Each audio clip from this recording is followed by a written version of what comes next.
ఎక్స్క్లూజివ్గా మనం చూస్తున్నాం జపాన్లో ఏం జరుగుతుంది. న్యూ బాబా వంగ చెప్పిన కామెంట్స్ ఇప్పుడు నిజం కాబోతున్నాయా? అయితే ఈ రోజే యుగాంతం ఉంటుందని చెప్పి కూడా కొన్ని కామెంట్లు చేశారు, కొన్ని వ్యాఖ్యలు చేశారు. ముందుగానే జోసిన్ చెప్పారు ఆవిడ. ఇక ఆ ప్రకారం చూసుకుంటే ఈ రోజు జపాన్లో ఈ ప్రకృతి వైపరీత్యాలు దానికే సంకేతమా అని చెప్పి కూడా అనుమానం వ్యక్తం చేస్తున్నారు జపాన్లోని చాలా మంది ప్రజలు. ఎందుకంటే 2025లో ఈ రోజు జపాన్లో ప్రకృతి వైపరీత్యాలు సంభవిస్తాయి అని చెప్పి ముందుగానే జోసిన్ చెప్పడం, దానికి తగ్గట్టే కొన్ని రోజుల నుంచి జపాన్లో విపరీతంగా అటు భూకంపాలు కావచ్చు, లేదంటే అక్కడున్న అగ్ని పర్వతాలు బద్దలు కావటం, ఇవన్నీ చూస్తుంటే తన వ్యాఖ్యలు నిజమవుతాయని కొంతమంది అభిప్రాయం వ్యక్తం చేస్తున్నారు.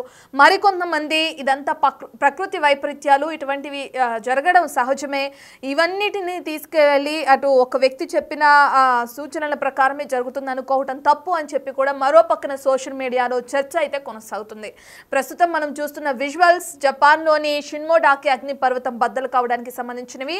ఇప్పుడు ఈ అగ్ని పర్వతం ఒక్కసారిగా ఈ విధంగా విస్ఫోటనం చెందడంతో అటు కలకలం రేపుతుందని చెప్పుకోవచ్చు.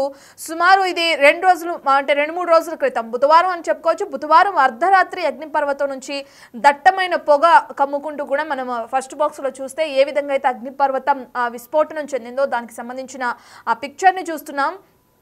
ఆ విధంగా దట్టమైన పొగతో ఒక్కసారిగా మంటలు ఎగిసిపడడంతో అక్కడున్న స్థానిక ప్రజలందరికీ కూడా అధికారులు హై అలర్ట్ జారీ చేశారు. అగ్నిపర్వతం చుట్టూ ఎవరు ఉండొద్దు అని చెప్పి స్థానికులకు కానీ అక్కడికి వెళ్తున్న ప్రజలకు కానీ అధికారులు సూచనలు జారీ చేయడం కూడా మనం చూస్తున్నాం. సో ఒకదాని తర్వాత ఒకటి వస్తుంటే ఏదైతే బాబా వంగ చేసిన వ్యాఖ్యలు ఉన్నాయో అవి ఇప్పుడు నిజం కాబోతున్నాయని చర్చ కూడా మొదలవుతుంది. రైట్, దీనికి సంబంధించిన పూర్తి డీటెయిల్స్ అందించడానికి మా ప్రతినిధి రామ్దాస్ అందుబాటులో ఉన్నారు.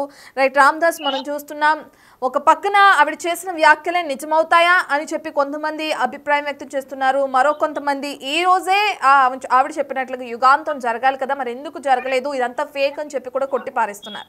ఎలా చూడొచ్చు అంటారు తన వ్యాఖ్యల్ని?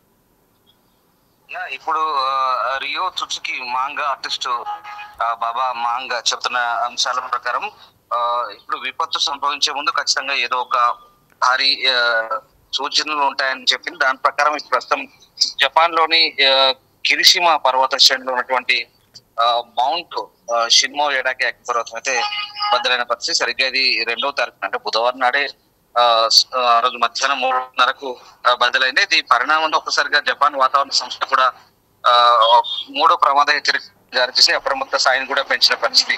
దీని ద్వారా 2 మైళ్ళ పరిధిలో రాళ్లు, అలాగే దానికి సంబంధించినటువంటి బూడిద కావచ్చు, ఆ రకమైనటువంటి పైరోక్లాస్ట్ ప్రవాహాలు ఏంటంటే లావా ప్రవాహం ఉంటుందని చెప్పారు. అప్రమత్తంగా ఉండమంటూ సూచించిన పరిస్థితి. అయితే ఇక్కడ మనకు ఒకటి రిలవెంట్ గా ఇక్కడ భారీ భూకంపానికి ఈ సెస్మిక్ యాక్టివిటీకి ఓటాన్ యాక్టివిటీకి చాలా రిలవెంట్, చాలా దగ్గర సంబంధం ఉంటుంది. ఎందుకంటే ఎప్పుడైతే వోల్కానిక్ యాక్టివిటీ ఉంటుందో భూమి పొరల్లో ఉన్నటువంటి ఆ ఒత్తిళ్లు రాపిళ్లు గురైన నేపథ్యంలోనే తిరిగి సముద్ర గర్భంలో కూడా ఏళ్ల సంవత్సరాల కింద అంతర్భాగమైనటువంటి పర్వతాలు కూడా బద్దలవుతుంటాయి సైంటిఫిక్ గా ఇదంతా కూడా. సో ఆ నేపథ్యంలో అక్కడ మనకు యురేషియన్ ప్లేట్స్, అలాగే పసిఫిక్ టెక్టానిక్ ప్లేట్స్ కదలికలు ఇవన్నీ కూడా సెట్ చేసుకుంటున్న క్రమంలో భారీ భూకంపం మీద కూడా సంభవించే అవకాశం ఉందని శాస్త్రవేత్తలు చెప్తున్నారు. ఇదంతా సైంటిఫిక్. అండ్ అదర్ సైడ్ ఇక్కడ బాబా వాంగ చెప్తున్న దాని ప్రకారం ఈ జూలైలో ఖచ్చితంగా ఒక భారీ విపత్తు అయితే సంభవించబోతుందంటూ ఆమె చెప్పినటువంటి ద ఫ్యూచర్ ఐస్ అంటే నేను దర్శించిన భవిష్యత్ పేరుతో స్వయంగా ఆమె రాసిన పుస్తకం అయితే ఇప్పుడు పెను సంచలనంగా మారుతుంది. ఈ నేపథ్యంలో జూలై 5th డిజాస్టర్ పేరుతో ప్రస్తుతానికి ట్రెండ్ అవుతున్న నేపథ్యంలో ఈ వరుస ఘటనలన్నీ కూడా దానికి బలం చేకూర్చే విధంగా ఉన్న పరిస్థితి కనబడుతుంది. ప్రధానంగా ఇప్పుడు జపాన్ వ్యాప్తంగా కూడా ఇదే ఆందోళన కనిపిస్తుంది. ముఖ్యంగా ఆ విపత్తుకు ముందు జరిగే పరిణామాల ఆ పర్యవసానాలంటూ కూడా చాలా మంది దీనికి సంబంధించి చర్చించుకుంటున్న పరిస్థితి. ఇప్పటికే జపాన్ వ్యాప్తంగా టోకరా దీవుల్లో దాదాపుగా 10-12 దీవులు ఉన్న టోకరా దీవుల్లో ఇవాళ కూడా కుషు ప్రాంతంలో అక్కడ 5.5 మాగ్నిట్యూడ్ తో ఎర్త్ క్వేక్ వచ్చింది. దాన్ని కూడా శాస్త్రవేత్తలు ఎప్పటికప్పుడు అధ్యయనం చేస్తున్న పరిస్థితి. కానీ ఆశ్చర్యకరంగా ఇప్పటి వరకు శాస్త్రవేత్తలు అయితే సునామీ హెచ్చరికలు అయితే జారీ చేయని పరిస్థితి.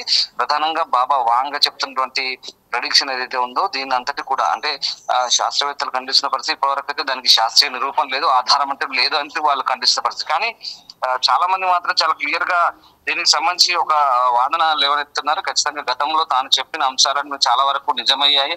డయానా మృతి కావచ్చు, బ్రిటన్ యువరాణి, అలాగే బరాక్ ఒబామాకు సంబంధించి కావచ్చు, 2011 సునామీకి సంబంధించి కావచ్చు, కరోనాకు సంబంధించి కావచ్చు, ఇంకా అనేక అంశాలు తాను చెప్పిన అంశాలు తను ఊహించి ఒక బుక్ రూపంలో పెడుతుంది, ఆర్ట్ రూపంలో రాస్తుంది, దాన్ని తిరిగి బుక్ లో రాస్తుంది అని చెప్తున్నారు. వాస్తవానికి 20 ఏళ్ల ప్రాయంలోనే చూపు కోల్పోయిన తుత్సుకి వాంగాగా మారి ఒక కొండ ప్రాంతంలో బల్గేరియాలో నివసిస్తుంది. సో ఆమెని చాలా మంది నమ్ముతుంటారు. ఆమె చెప్తున్నటువంటి ప్రిడిక్షన్ కోసం చాలా మంది వెళ్తుంటారు. కేవలం భౌగోళిక పరిస్థితులే కాదు, రాజకీయ సమకాలీన అంశాలపై కూడా ఆమె చెప్పే అంశాలు చాలా వరకు నిజమయ్యాయి. దీంతో ఆమె చెప్తున్నటువంటి వాదనకు సంబంధించి కూడా జూలైలో ఏదో భారీ విపత్తు సంభవించబోతున్నట్టుగా అక్కడ మనకు ఒక జైంట్ క్లౌడ్ ఒకటి, అంటే భారీ మేఘం ఒకటి పోర్చుగల్ సముద్ర తీర ప్రాంతంలో కూడా భారీ మేఘం ఒకటి ఆవరించింది. పసిఫిక్ ముఖ్యంగా ఇటు జపాన్ అలాగే ఫిలిప్పైన్స్ ఖచ్చితంగా ఒక ఏదో భారీ ఉత్పాదన జరగబోతుంది. సముద్ర ఈ భారీ అలలు ఆకాశాలు ఎగిరిపోతాయి, అవన్నీ కూడా జపాన్ తీరాన్ని ముంచెత్తాయంటూ ఆమె చెప్పబోతున్నటువంటి అంశాల ఆధారంగా ఇప్పుడు ఈ అగ్నిపర్వతం బదులయ్యే అంశాన్ని కూడా దానికి చాలా మంది అన్వయించుకుంటున్నారు. సో దానికి ముందుగానే ఈ సూచనలు ఇవన్నీ కూడా ఒక సిమ్టమ్స్ గానే చాలా మంది భావిస్తున్న పరిస్థితి. సో ఏదేమైనా శాస్త్రవేత్తలు మాత్రం దీనికి సరైన నిర్ధారణ లేదు, శాస్త్రీయ నిరూపణ లేదని చెప్తున్నప్పటికీ కూడా అటు జపాన్ వాతావరణ సంస్థ జేఏమీ మాత్రం నిరంతర పర్యవేక్షణ చేస్తుంది. ఇప్పటికీ ఈ వోల్కనో యాక్టివిటీకి సంబంధించినటువంటి సంకేతాలను గుర్తించి వీళ్ళంతా కూడా అప్రమత్తం చేసిన పరిస్థితి కనబడుతుంది. సో ఏదేమైనా సైంటిఫిక్ గా ఆలోచిస్తే వోల్కనో యాక్టివిటీ, సెస్మిక్ యాక్టివిటీ రెండు కూడా రిలవెంట్ గా ఉంటాయి కాబట్టి ఖచ్చితంగా భారీ భూకంపానికి సంబంధించే అవకాశం ఉంది. ఎందుకంటే ఇప్పటికీ అంటే రామ్దాస్ ఈ విధంగా అంటే ఆవిడ వ్యాఖ్యను చూస్తే మనం 2012లో కూడా యుగాంతం వచ్చేస్తుంది, భూమి అంతరించిపోతుంది, ఇక ఇదే యుగాంతం, దీని తర్వాత భూమిపైన ఎవరు బ్రతికుండరు, యుగాంతం వచ్చేసింది కాబట్టి 2012లో కూడా ఇటువంటి ప్రచారమే జరిగింది. మనం అప్పుడు చూసాం, బట్ అప్పుడు ఇటువంటిది ఏమీ లేదు. కానీ ఈసారి మాత్రం అంటే ఈ సంవత్సరం మాత్రం ఎక్కువగా జపాన్లో ప్రకృతి వైపరీత్యాలు కానీ మీరు చెప్పినట్లుగానే భూకంపాలు కానీ అగ్నిపర్వత విస్ఫోటనాలు కానీ జరుగుతున్నాయి. సో దాన్ని బట్టి ఎలా చూడొచ్చు అంటారు? అంటే ఇప్పుడు ఈమె చెప్తున్న అంశాల ఆధారంగానే ఇప్పుడు ట్రెండింగ్ అవుతున్న పరిస్థితి సోషల్ మీడియాలో. అంటే ఈమె చాలా కష్టంగా ఊహించి చెప్తారు అనే ఒక నానుడు అయితే ఉంది. ఆమె చెప్పిన అంశాలు చాలా వరకు దాదాపు నిజమైన పరిస్థితి. అంటే మనం ఇక్కడ నమ్మే వాళ్ళకి నమ్మకం ఉంటుంది, నమ్మని వాళ్ళకు పెద్దగా పట్టించుకుని దాచుకుంటాయి. కానీ ఇక్కడ మనం కూడా చెప్తున్నాం, వ్యూవర్స్ అడ్వైస్ కూడా అదే చెప్తున్నాం. కేవలం మనం ప్రేక్షకులకు ఒక అప్రమత్తత గానీ మనం ఇది సూచిస్తున్న పరిస్థితి. అంటే ఇలాంటి వార్తలు మనం కూడా ప్రసారం చేయడం, పదే చెప్పడం ద్వారా వాళ్ళకి చెప్పేది ఏంటంటే కేవలం ఒక నమ్మకాలు అపనమ్మకాలు అనేది వాళ్ళ విచక్షణ ఆధారపడి ఉంటుంది. సో వాటెవర్ ఏదేమైనా ప్రపంచవ్యాప్తంగా ప్రస్తుతం ఇది ట్రెండింగ్ లో ఉన్న పరిస్థితి అయితే కనపడతా ఉంది. సో ఇప్పటికైతే ఈ బాబా వాంగా చెప్తున్న ప్రకారం చాలా ఖచ్చితంగా దీనికి సంబంధించిన అంశాలు అయితే ఇప్పుడు మనకు చాలా క్లియర్ గా కనిపిస్తాయి. సిమ్టమ్స్ అన్ని కూడా కనిపిస్తున్న పరిస్థితి కనబడుతుంది. సో ఇప్పటికైతే ఈ అగ్నిపర్వత సంబంధించినటువంటి వోల్కనో యాక్టివిటీ కావచ్చు, అలాగే భూకంపాలు మనం ఒకటి చూడండి, వరుస భూకంపాలు ఈ గత వారం రోజుల్లో దాదాపు 1000కి పైగా భూకంపాలు అయ్యాయి. అలాగే ఇవాళ కూడా కుషు ప్రాంతంలో 5.5 మ్యాగ్నిట్యూడ్ తో వచ్చాయి, కూడా 5 అబవ్ మ్యాగ్నిట్యూడ్ తో ఉన్న పరిస్థితి. జపాన్ లో సాధారణంగా సంవత్సరానికి 1000-1500 వస్తాయి, కానీ గడిచిన 15 రోజుల్లో ఇప్పటికే 1000కి పైగా భూకంపాలు వచ్చిన పరిస్థితి. ఇప్పటికి జపాన్ టూరిజం అంతా దెబ్బతిన్న పరిస్థితి కనబడుతుంది. జపాన్ రావాలంటేనే భయపడుతున్నారు. అలాగే చాలా మంది పాశ్చాత్యులు ఎవరు దాదాపుగా కొంత ఇలాంటి ప్రెడిక్షన్స్ పెద్దగా పట్టించుకోరు, నమ్మరు. కానీ ఇప్పుడు బాబా వాంగ్ చెప్తున్నటువంటి అంశాలు కూడా చాలా వరకు ఇంట్రెస్టింగ్ గా ఉంటున్నాయి. చాలా మంది భయాందోళనకు గురవుతున్న పరిస్థితి. అంటే ఎప్పుడు ఏ క్షణం ఏం జరగబోతుందో దాన్ని యుగాంతంగా భావిస్తారా, లేదా కేవలం పసిఫిక్ తీర ప్రాంతము జపాన్ గానీ లేదా ఫిలిప్పైన్స్ లేకుంటే పసిఫిక్ సముద్రాన్ని ఆనుకున్నటువంటి ఇంకా కొన్ని దేశాలు, తీర ప్రాంత దేశాలకే ఇది పరిమితం అవుతుందని మనం క్లారిటీగా చెప్పలేదు. కానీ ఏదేమైనా ఒక భారీ సెస్మిక్ యాక్టివిటీ, వోల్కనో యాక్టివిటీ అయితే ఉంది, దాగి ఉందని సైంటిస్టులు కూడా చెప్తున్నారు. కానీ ఇక్కడ వాంగా చెప్తున్నటువంటి ప్రెడిక్షన్ కి ఏమాత్రం సంబంధం లేదు. ఖచ్చితంగా అదంతా కూడా దాన్ని కొట్టిపారేసిన పరిస్థితి. దీనికి ఎలాంటి నిరూపణ లేదంటే వాళ్ళు చెప్తున్న పరిస్థితి కనబడుతుంది. సో మొత్తం మీద అంటే ఆమె రాసిన సంఘటనలు 1999లో ఆమె ఈ రియో టచ్ కి ఎవరైతే ఉన్నారో ఫ్యూచర్ ఐస్ ఆ పేరుతో ఆమె 1999 లోనే రాశారు ఇవన్నీ కూడా. సో ఆమె రాసిన ఈ పుస్తకానికి సంబంధించి చాలా అంశాల వరకు చర్చనీయాంశంగా మారుతున్న పరిస్థితి. సో జూలై 2025లో జపాన్ భారీ ప్రకృతి వైపరీత్యం తాకబోతుందంటూ ఆమె చెప్పిన ఘటనకు సంబంధించి అయితే ఇప్పుడైతే ఒక భారీ చర్చ అయితే సాగుతుంది. సో నిన్నటి నుంచి కూడా గత 2-3 రోజుల నుంచి కూడా ప్రపంచవ్యాప్తంగా చర్చ అవుతుంది. అంతర్జాతీయ మీడియాలో కావచ్చు, మన జాతీయ మీడియాలో కావచ్చు, రాష్ట్ర వ్యాప్తంగా దేశవ్యాప్తంగా అన్ని కూడా జరుగుతున్న పరిస్థితి. సో ఏదేమైనా ఈ బల్గేరియన్ కాలజ్ఞాని ఎవరైతే ఉన్నారో వాంగ్ ఆమె చెప్తున్నట్టు దివ్య దృష్టి దానికి సంబంధించిన అంశాలు ఎంతవరకు ముడిపడి ఉన్నాయి, నిజంగా ఆమె ఆ రహస్యాలన్నీ కూడా నిజంగానే ఊహించి చెప్తున్నారా, నిజంగా ఆమెకు ఆ శక్తులు ఉన్నాయా, అంత అతీతమైన శక్తులు ఉన్నాయా, లేదా కేవలం ఒక ప్రెడిక్షన్ గానే భావించాల్సి వస్తుందా ఏంటనేది మనం ఇప్పుడు తేలాల్సింది. ఏదేమైనా ఫ్యూచర్ కాలమే సమాధానం చెప్పబోతుంది. సో మొత్తం మీద గత విస్ఫోటనాలు అలాగే ఇవన్నీ కూడా కొంత రిలవెంట్ గా కనిపిస్తున్నాయి, చరిత్రకు కొంత లింకప్ అయినా కాబట్టి ఇప్పుడు మీరు చెప్పే అంశాన్ని బట్టి కూడా కొంచెం చాలా మంది ఊహించుకుంటున్న పరిస్థితి కనబడుతుంది. సో ఏదేమైనా ఇది ఆసక్తికరంగా మారుతుంది. ఇప్పుడు ఈ వోల్కనో యాక్టివిటీ, సెస్మిక్ యాక్టివిటీ అనేది చాలా దగ్గర సంబంధాలు ఉంటాయి కాబట్టి ఖచ్చితంగా ఒక భారీ విపత్తుకు ముందు జరిగే సంకేతాలుగానే ఇది మనం భావించాల్సి ఉంటుంది. Right, thank you Ramdas.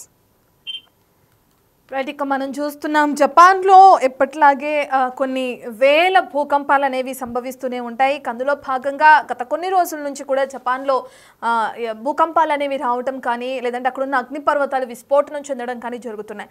అయితే ఇప్పుడు అక్కడున్న ప్రజలు ప్రధానంగా భయభ్రాంతులకి గురవడానికి కారణం బాబా వాంగ చేసిన కొన్ని కామెంట్స్కి సంబంధించి అని చెప్పుకోవచ్చు, లేదంటే ఆవిడ చెప్పిన జోసిం అని చెప్పుకోవచ్చు. ఇక ఆ కారణం చేత ఈ రోజే యుగాంతం ఉంటుంది, ఈ రోజే ప్రపంచం అంతమైపోతుంది అని చెప్పి కూడా జపాన్లో ఉన్న ప్రజలు ఆందోళన వ్యక్తం చేయడం కూడా మనం చూస్తున్నాం. ఇప్పటికే ఏదైతే ఆవిడ చెప్పిన జోస్యానికి సంబంధించిన కొన్ని వ్యాఖ్యలు వైరల్ గా మారినాయో, ఇక దాని తర్వాత జపాన్ కి సంబంధించిన టూరిజం కూడా బాగా దెబ్బతిందని చెప్పుకోవచ్చు. ఇక దీంతో జపాన్ కి తిరిగి రావాలి, ఎటువంటివి ఏమీ జరగవు, మేము భారీ భద్రతా బాధ్యతలు కూడా తీసుకుంటున్నామని చెప్పి అక్కడ ఉన్న అధికారులు కూడా తెలియజేశారు. బహిరంగంగా ప్రకటనలు చేయడం, దీనికి సంబంధించిన కొంత న్యూస్ కూడా సర్క్యులేట్ చేసే విధంగా వాళ్ళు ఇది చేయడం కూడా మనం చూసాం. అయితే ఈ రోజు కూడా అక్కడ మళ్ళీ ఏదైతే భూకంపం రావడం కూడా చూస్తున్నాం. 5.5 తీవ్రతతో భూకంపం వచ్చింది. దానికి సంబంధించిన ట్వీట్ మనం స్క్రీన్ పైన చూస్తున్నాం. ఒక పక్కన బాబా వాంగ చేసిన వ్యాఖ్యలు నిజమవుతాయా, ఈ రోజు యుగాంతం వస్తుందా, చెప్పింది నిజం అవ్వబోతుందా అని చెప్పి అందరిలో ఆందోళన నెలకొంది. మరోపక్క సోషల్ మీడియాలో ఇటువంటి ప్రకృతి వైపరీత్యాలు అనేవి కొనసాగుతూనే ఉంటాయి. మనం 2012లో కూడా ఇదే విధంగా చూసాము.